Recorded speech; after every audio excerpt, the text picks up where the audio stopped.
السلام علیکم، میں وقار احمد اور آپ دیکھ رہے ہیں مائنڈ میٹرز۔ وجاہت مسعود صاحب کے کالم ہے انقلاب کی باتیں، اس میں انہوں نے انقلاب کو کیا خوبصورت ڈیفائن کیا ہے اور ہمارے خطے کے انقلاب میں جو کچھ اس حوالے سے ہوتا رہا ہے یا ہوگا، جس طرح کی لوگ سوچ ہے یا انقلاب سے جو امیدیں رکھتے ہیں اور وغیرہ وغیرہ، تو اس کے حوالے سے بڑا خوبصورت مضمون ہے۔ اس میں صرف میں ایک دو پیراگراف پڑھ کے دیتا ہوں کہ چراغ حسن حسرت زندہ ہوتے تو انہوں نے اپنے مخصوص لب و لہجے میں پھبتی کہی ہوتی، مولانا اتنی بہت سی تعبیروں میں تو آپ کے انقلاب کا خواب کسی قدر پریشان ہوتا نظر آتا ہے۔ نہ ہوا سعادت حسن منٹو، ورنہ وہ ضرور لکھتا انقلاب نہ ہوا سالہ غریب کی جورو ہو گیا۔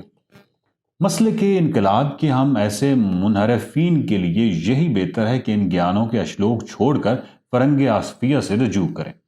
مولوی سید احمد دہلوی نے انقلاب کے معنی تغیر و تبدل، الٹ پھیر، الٹ پلٹ، گردش وغیرہ کے دیے ہیں۔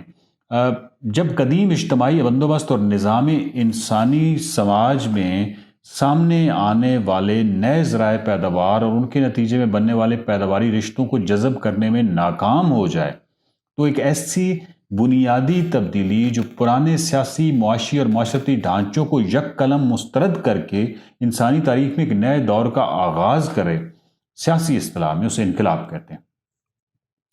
اب اس میں ایک نکتہ تو یہ ہے کہ محض مقتدر گروہ کی تبدیلی کو انقلاب نہیں کہا جا سکتا، کیونکہ اس میں نئے ذرائع پیداوار اور اس کے نتیجے میں بننے والے نئے پیداواری رشتوں کی شرط پوری نہیں ہوتی۔ اسی طرح محض خون خرابے یا شکست و ریخت کو بھی انقلاب نہیں کہتے، ورنہ ہر ریاست کا انہدام انقلاب کہلاتا اور ہر عسکری شکست یا خانہ جنگی انقلاب پر منتج ہوتی۔ اسی طرح اگر کوئی بادشاہت یا خلافت کے قیام کا خواہش مند ہے تو کسی قدیم نظام کے احیاء کی اس کوشش کو بھی انقلاب نہیں کہا جا سکتا، کیونکہ انقلاب پیچھے کی طرف نہیں، آگے کی سمت کا نام ہے۔ قدیم ڈھانچوں کے احیاء سے وہ تضادات تو دور نہیں ہو سکتے جو نئی زمینی حقیقتوں کے باعث پیدا ہوئے ہیں۔ اگر ماضی کا کوئی سانچہ نئے بندوبست کے تقاضے پورے کر سکتا تو متروک کیوں ہوتا؟ کوئی نظام کسی سازش کا شکار نہیں ہوتا، اپنے عہد کے معاشی، سماجی اور سیاسی تقاضوں سے پیچھے رہ جانے کے باعث منہدم ہوتا ہے۔ تو یہ تو آپ کو یاد ہوگا کہ علی گڑھ کے ایک بزرگ نے اب سے کوئی 100 برس پہلے اعلان کیا تھا کہ دنیا کی دوسری قوموں کی ترقی آگے بڑھنے میں ہے، مگر ہماری یعنی مسلمانوں کی ترقی پیچھے کی طرف جانے میں ہے۔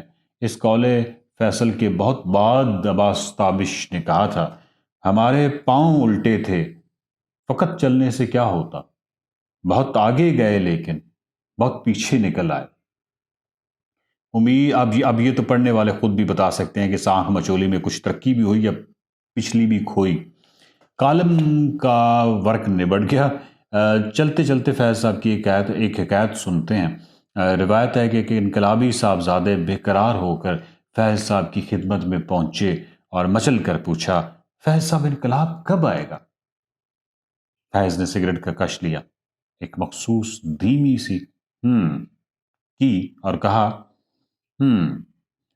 بھائی آ جائے گا، انقلاب آ جائے گا، ابھی آپ کی عمر ہی کیا ہے۔ وجاہت مسعود، 24 اگست 2013۔ دیکھتے رہیے مائنڈ میٹرز۔ پاکستان میں سائنسی طرز فکر اور عقلی رویوں کو فروغ دینے کی ایک چھوٹی سی کاوش ہے۔ آپ اس چھوٹی کاوش کو بڑی کاوش میں بدل سکتے ہیں۔ مائنڈ میٹرز کے یوٹیوب چینل کو سبسکرائب کیجئے، ویڈیوز کو زیادہ سے زیادہ شیئر کیجئے، مائنڈ میٹرز کے فیس بک پیج کو لائک کیجئے۔